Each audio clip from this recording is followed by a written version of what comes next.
যেই প্রান্ত থেকে দেখছেন, আসসালামু আলাইকুম।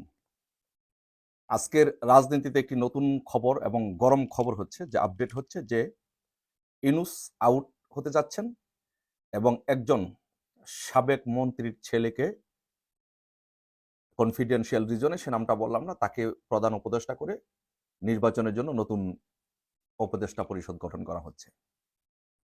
সো বাংলাদেশের রাজনীতিতে আজকের যেই ঘটনাটি যে সেটি হচ্ছে যে আসলে রাজনীতিতে স্পেসিফিক প্রেডিকশন করাটা বা রাজনীতির স্পেসিফিক কথা বলাটা ডিফিকাল্ট হয় এই কারণে যে রাজনৈতিক অবস্থার পরিবর্তন হয়, সময়ে সময়ে ক্ষণে ক্ষণে পরিবর্তন হয়।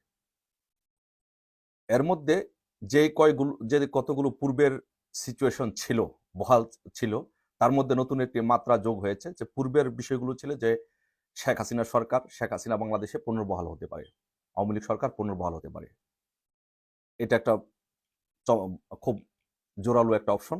তারপরে যদি এই অপশন কাজ না করে তারপরে নির্বাচন হতে পারে অথবা ইউনূস হটা আন্দোলন হতে পারে। এই অপশনগুলো ছিল। তার মধ্যে নতুন একটি মাত্রা যোগ হয়েছে গতকালকে থেকে, যে আলোচনা হচ্ছে ক্যান্টনমেন্টে, যে সেনাবাহিনী বেসিক্যালি চাচ্ছে যে নির্বাচন দিয়ে বের হয়ে যেতে, তারা সেই দায়টা নিতে চাচ্ছে না। সেই জন্য তারা ইউনূস যেহেতু নতুন এই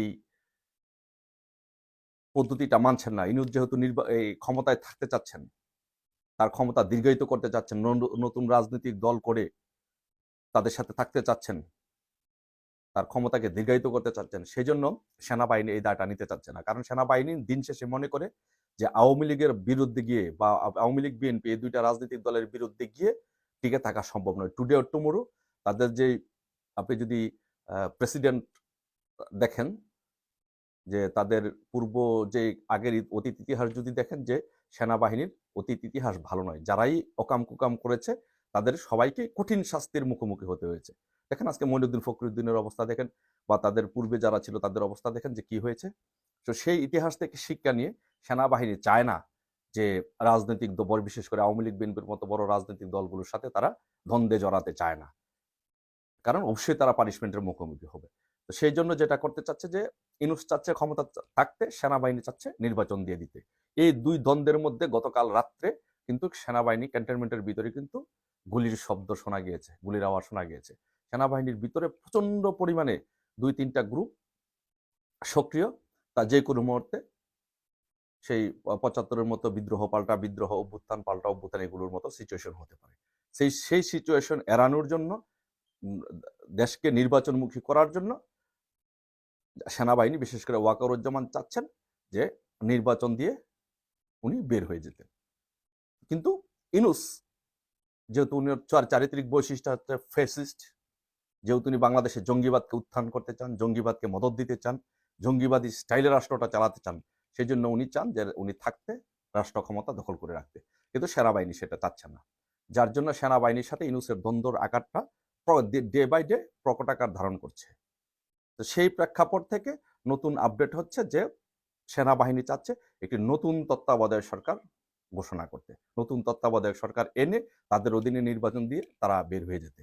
আর সেই জন্য একজন সাবেক মন্ত্রীর, প্রভাবশালী মন্ত্রীর ছেলেকে, কনফিডেন্সিয়াল রিজনের নামটা বললাম না, হয়তো আপনারা এর মধ্যে অনেকে বুঝে গেছেন, তাকে প্রধান উপদেষ্টা করে বিএনপি থেকে কিছু নিয়ে, আওয়ামী লীগ থেকে ২-১ জন নিয়ে এবং অন্য রাজনৈতিক দল থেকে নিয়ে, সিভিল সোসাইটি, সেনাবাহিনী দল থেকে কিছু, সেনাবাহিনীর থেকে সাবেক কিছু অফিসারদেরকে নিয়ে একটি নতুন তত্ত্বাবধায়ক সরকার গঠন করে তারা নির্বাচন দিতে চাচ্ছে। এখন দেখার বিষয় যে সেটা কিভাবে আগায়, কতটুকু আগায়, কতটুকু সফল হয়, সেটা বাংলাদেশ আওয়ামী লীগ কতটুকু মানে বা বিএনপি কতটুকু মানে, সেটা দেখার বিষয়। But at the moment update হচ্ছে যে নতুন মাত্রা রাজনীতিতে যেটা যোগ হয়েছে যে ইউনূস আর থাকছেন না। এই যে জঙ্গি উপদেষ্টা মাহফুজ, আসিফ, নাহিদ, ওরা থাকছেন না। ওদের chapter day by day close হয়ে যাচ্ছে। যেই কোনো মুহূর্তে ওরা এমন হতে পারে যে ওরা অ্যারেস্ট হয়ে যেতে পারে। ওরা যদি বাড়াবাড়ি করে, ওরা তো বাড়াবাড়ি করবে, ওরা অ্যারেস্ট হয়ে যেতে পারে, ইউনূস আউট হয়ে যাবে, আর নতুন তত্ত্বাবধায়ক সরকার আসছে। আমরা সেই সময়ের জন্য, সেইটুকুর জন্য আমরা অপেক্ষা করছি। দেখা যাক সেই নতুন তত্ত্বাবধায়ক সরকারে কারা আসছে।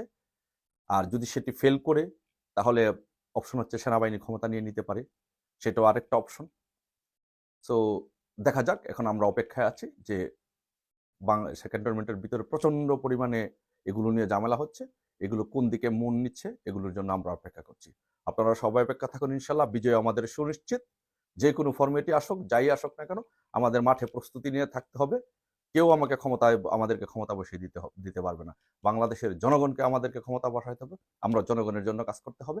আমাদের রাজপথে থাকতে হবে। বঙ্গবন্ধু কন্যা নির্দেশের জন্য সকলে অপেক্ষা করুন।